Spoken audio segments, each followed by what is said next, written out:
अनेक प्रकारच्या ट्रॅफिकच्या समस्या आहेत. इथं सिग्नल जरी असला तरी त्या पेट्रोल पंपावरती जो पहिला जो रोड होता मेन हायवेला तिथे ॲक्सिडेंट झाल्यामुळं तो रोड बंद केलेला आहे.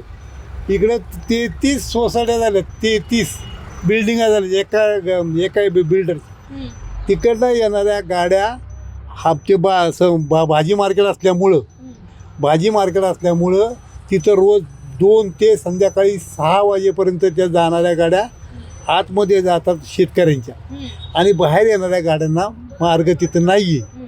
त्यामुळं त्या गाड्याचा येणारा लोड तो सोलापूर रोडनी खाली येतो. ज्यावेळेस त्या शेतकऱ्यांच्या गाड्या बाहेर पडतील त्यावेळेस व्यापाऱ्यांच्या गाड्या आतमध्ये जातात, आणि त्या व्यापाऱ्यांच्या गाड्या आतमध्ये भरून 5 वाजता ज्यावेळी बाहेर पडतील त्यावेळी इथून जर एकदा गाडी निघली तर जवळजवळ 2 किलोमीटरवर निघायला आम्हाला 15 ते 20 मिनटं जातात. 15 ते 20 मिनटं, कारण ते ट्रॅफिक सगळं हटल्याशिवाय तिथं समस्या दुसरी म्हणजे ॲम्ब्युलन्ससुद्धा जाऊ शकत नाही. टायमाला ॲम्ब्युलन्ससुद्धा जाऊ शकत नाही. इतकं प्रचंड तिथं ट्रॅफिक.